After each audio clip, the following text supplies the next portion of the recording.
Salam, nama saya Delmi Sarifin TBIS, NIM 1.01.2023.0292.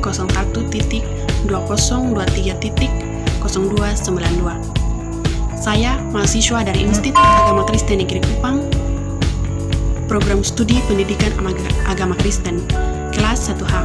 Di sini saya akan menceritakan secara singkat tentang sejarah gereja umum. Periodisasi sejarah gereja umum dibagi menjadi 3 bagian besar, yaitu yang pertama, periodisasi gereja kuno pada tahun 30 sampai dengan tahun 590. Dalam periodisasi gereja kuno ini, gereja mulai timbul dan berkembang dari kelompok kecil gereja menjadi kuasa yang menentukan pada segala bidang kehidupan. Gereja juga diakui oleh pemerintah Kekaisaran Romawi, sehingga titik balik pada gereja terjadi waktu Kaisar Konstantinus Agung merebut kuasa di Kekaisaran Romawi. Mulai dari saat itulah gereja diberi dukungan besar dari pemerintah, sehingga pada akhirnya menjadi kuasa yang menentukan seluruh kehidupan di Eropa Barat. Yang kedua, pendidikan periodisasi gereja abad pertengahan pada tahun 590 sampai dengan tahun 1492. Selama abad pertengahan, gereja memainkan peranan yang menentukan di seluruh kehidupan masyarakat. Hal ini dimulai ketika kuasa Kekaisaran Romawi hilang, sehingga mulai menuntut haknya untuk mengatur kehidupan masyarakat.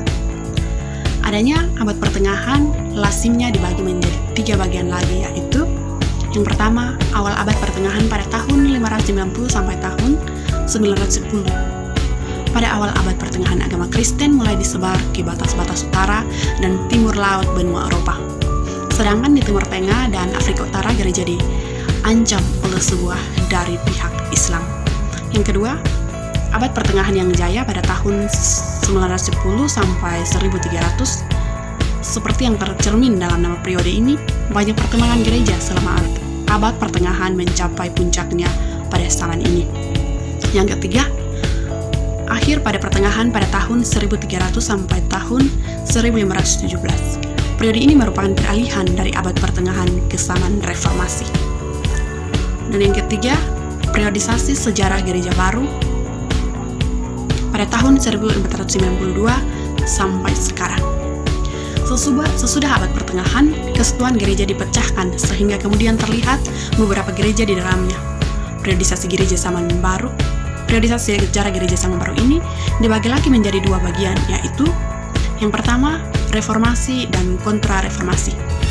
Kritik terhadap gereja dan usaha-usaha untuk reformasi yang terlihat pada akhir abad pertengahan yang memuncak pada kritik yang diungkapkan oleh Martin Luther. Yang kedua, pietisme dan pencerahan. Pietisme adalah aliran yang menekankan kesalehan dan penghayatan.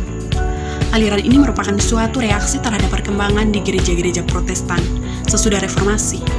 Sedangkan pencerahan adalah usaha manusia pada waktu itu untuk membebaskan diri dari segala otoritas dan kekuasaan yang menghambat pendapat dan pikiran masyarakat.